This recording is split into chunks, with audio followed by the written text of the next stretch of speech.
ഗുരുർബ്രഹ്മ ഗുരുർവിഷ്ണു ഗുരുർദേവോ മഹേശ്വര ഗുരു സാക്ഷാൽ പരബ്രഹ്മ തസ്മൈ ശ്രീ ഗുരവേ നമഃ.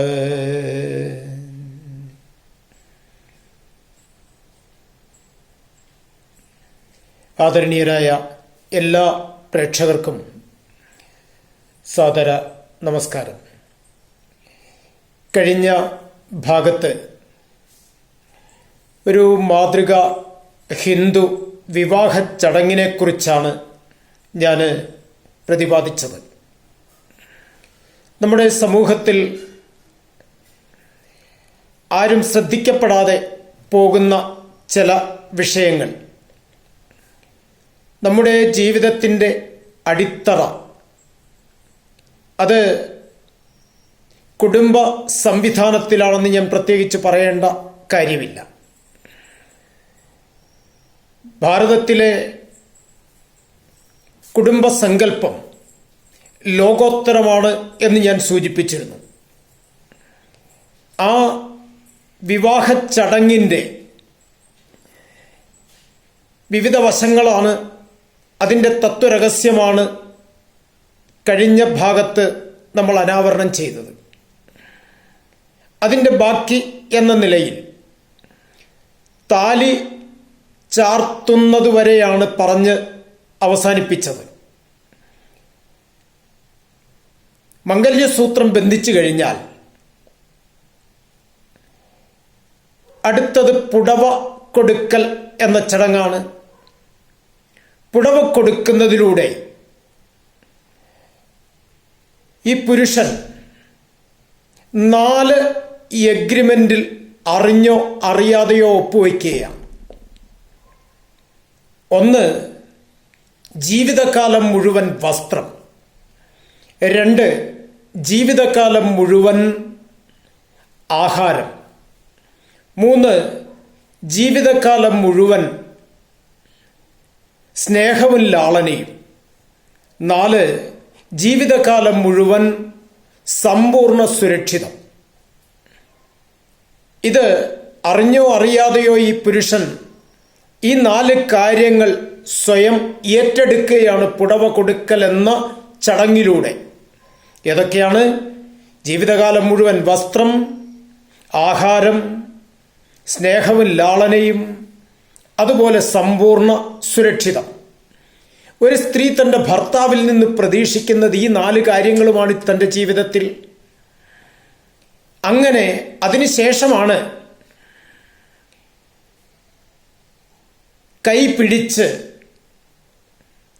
പ്രദക്ഷിണം ചെയ്യും. കൈ പിടിക്കുന്നതിന് പോലും ഇപ്പോൾ നമുക്കറിയാം, ഇങ്ങനെയാണ് എല്ലാവരും കൈ പിടിക്കുന്നത്. യഥാർത്ഥത്തിൽ കൈ പിടിക്കേണ്ടത് സ്ത്രീയെ ഇങ്ങനെ കൈ പിടിച്ചാൽ പുരുഷൻ ഈ 5 വിരലും കൂട്ടിയാണ് പിടിക്കേണ്ടത്. അതിനൊരു രഹസ്യമുണ്ട്. നമ്മുടെ ശരീരം പഞ്ചഭൂതാത്മകമാണ്.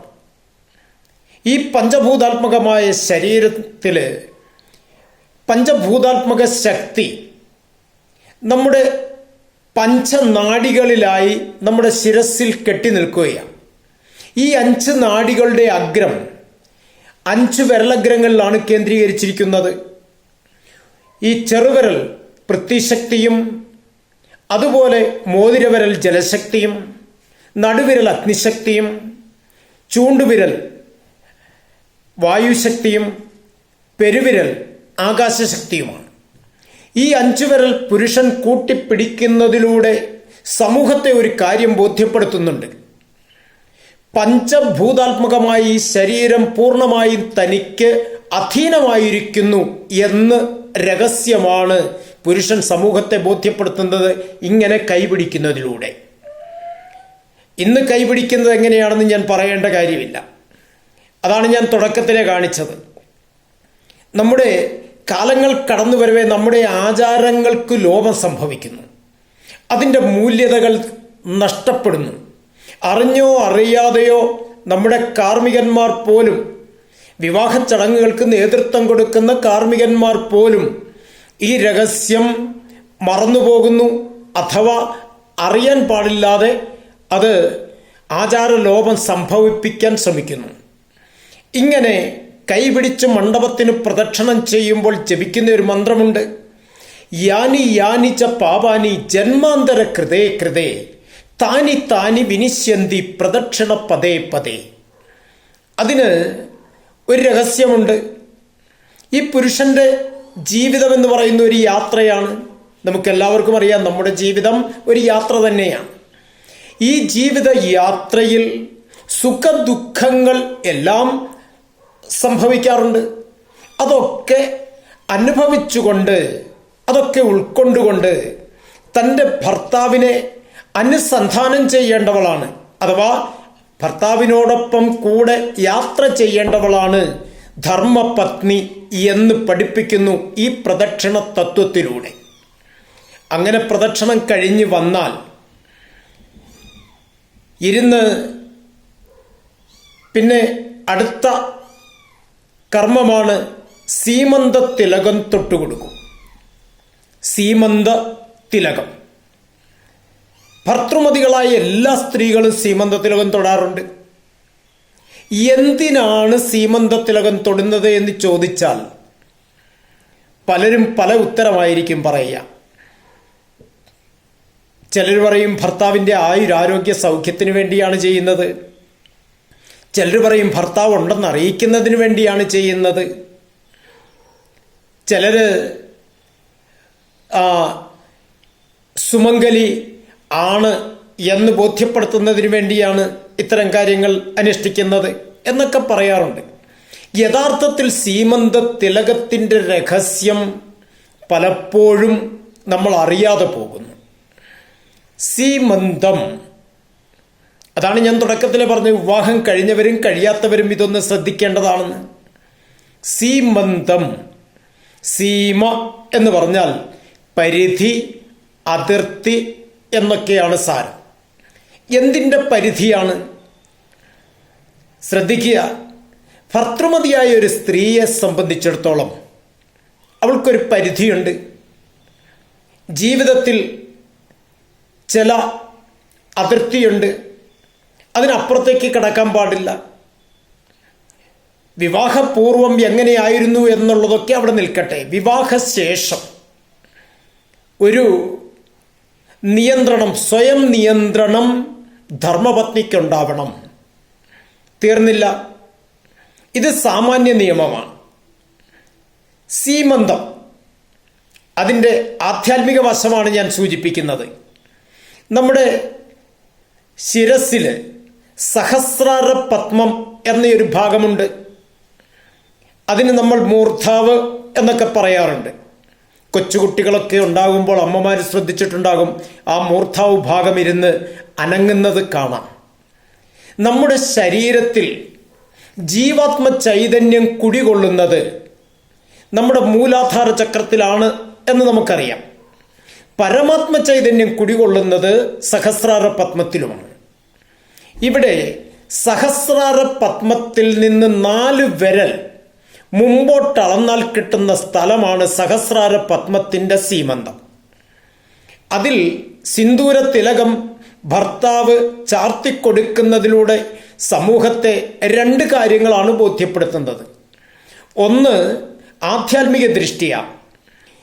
ഈ വിവാഹത്തോടനുബന്ധമായി സഹസ്രാര പത്മത്തിൽ ശിവശക്തി സംയോഗം നടന്നു കഴിഞ്ഞിരിക്കുന്നു.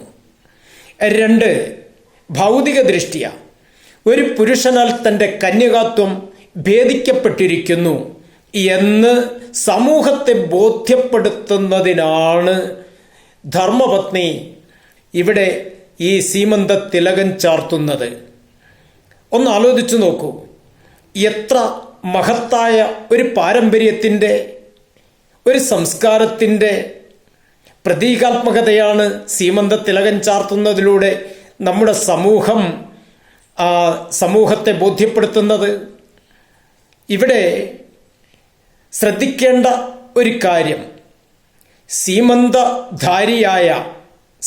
തിലകധാരിയായ ഒരു സ്ത്രീയെ സമൂഹം അമ്മയായി കാണണം എന്നാണ് നമ്മുടെ ധർമ്മശാസ്ത്രങ്ങൾ നമ്മെ പഠിപ്പിക്കുന്നത്. ഭാരതത്തിൻ്റെ ഈശ്വര ദർശനം തന്നെ അതാണ്. അത് മാതൃനിർവിശേഷമായ ഭാവത്തോടു കൂടി വേണം അങ്ങനെ ഒരു സ്ത്രീയെ നമ്മൾ സമീപിക്കാൻ. അവിടെ നമ്മുടെ ധർമ്മശാസ്ത്രങ്ങൾ പറയാറുണ്ട്, മാതൃശക്തി പ്രണേതാരം വന്ദേഹം ജഗന്മാതരം. ജഗന്മാതാവിൻ്റെ പ്രതീകമാണ് നമ്മുടെ അമ്മമാർ. അങ്ങനെ കാണാൻ ഭാരതീയ ഈശ്വര തത്വം നമ്മെ പഠിപ്പിക്കുമ്പോൾ സ്ത്രീകളെ കേവല ഉപഭോഗ വസ്തുക്കളായി കാണുന്ന ആധുനിക സമൂഹം ഈ തത്വരഹസ്യം പലപ്പോഴും അറിയാതെ പോകുന്നു. അങ്ങനെ നമ്മുടെ ഈ ഭാരതീയ സ്ത്രീ ജനങ്ങളെ എല്ലാവരെയും അവരെ മാതൃഭാവേന കണ്ടിരുന്നെങ്കിൽ ഇന്ന് കാണുന്ന എത്രയോ പ്രശ്നങ്ങൾക്ക്, സ്ത്രീകൾക്കെതിരെയുള്ള അതിക്രമങ്ങൾക്ക്, ലൈംഗിക പീഡനങ്ങൾക്ക് ഒക്കെ നമ്മുടെ സമൂഹത്തിൽ അറുതി വരുമായിരുന്നു എന്ന് നാം ഓരോരുത്തരും ചിന്തിക്കേണ്ടതാണ്. ഇത്തരം കാര്യങ്ങളിൽ നമ്മുടെ ധാർമ്മികമായ അവബോധമില്ലായ്മയാണ് ഇത്തരം ഈ ദുഷ്പ്രവണതകളൊക്കെ നമ്മുടെ സമൂഹത്തിൽ ഏറി വരുന്നതിൻ്റെ കാര്യം. കാരണം നമ്മെ സംബന്ധിച്ചിടത്തോളം പലപ്പോഴും ഇതൊക്കെ കാണാതെ പോകുന്നു, അറിയാതെ പോകുന്നു. അതുകൊണ്ട് ഇതാണ് വിവാഹത്തിൻ്റെ രഹസ്യം. ഇത് മാതൃക ഹിന്ദു കുടുംബത്തിൻ്റെ തുടക്കം എന്ന നിലയിൽ വിവാഹ സങ്കല്പത്തിലേക്ക് കടക്കുന്ന ഒരു സ്ത്രീയും പുരുഷനും ഇത് കാണാതെ പോകരുത്, ഈ രഹസ്യങ്ങൾ അറിയാതെ പോകരുത്. അതാണ് ഞാൻ ഈ ഭാഗത്ത് എടുത്തു പറയാൻ ആഗ്രഹിക്കുന്ന കാര്യം. ഇവിടെ നമ്മെ സംബന്ധിച്ചിടത്തോളം എത്രയോ മഹത്തരമായ ആ കർമ്മങ്ങൾക്ക് നമ്മൾ ഓരോരുത്തരും വശംവദരായി ജീവിക്കേണ്ടതാണ് എന്ന് എടുത്ത് ഞാൻ സൂചിപ്പിക്കുകയാണ്. അടുത്ത ഭാഗത്ത് അങ്ങനെ ഒരു കുടുംബ സങ്കല്പത്തെക്കുറിച്ചാണ്, മാതൃക ഹിന്ദു കുടുംബത്തിൻ്റെ ആ കർമ്മങ്ങൾ, അതിൽ ഓരോരുത്തരും അനുഷ്ഠിക്കേണ്ട കർമ്മ പദ്ധതികൾ, യഥാവിധി അനുഷ്ഠിക്കേണ്ട ധാർമ്മികമായ മാർഗങ്ങൾ ഒക്കെയാണ് അടുത്ത ഭാഗത്ത് നാം പ്രതിപാദിക്കുന്നത്. ഇവിടെ ഈ വീഡിയോ ഇഷ്ടപ്പെട്ടെങ്കിൽ ഇത് കാണുന്ന മുഴുവൻ ആളുകളും ആദ്യമായിട്ടാണ് കാണുന്നതെങ്കിലും സബ്സ്ക്രൈബ് ചെയ്യണം. അതുപോലെ ഷെയർ ചെയ്ത് ലൈക്ക് ചെയ്ത് ഈ ഉദ്യമത്തെ പ്രോത്സാഹിപ്പിക്കണം എന്ന് ഒരിക്കൽ കൂടി അപേക്ഷിക്കുകയാണ്. എല്ലാവർക്കും നമസ്തേ.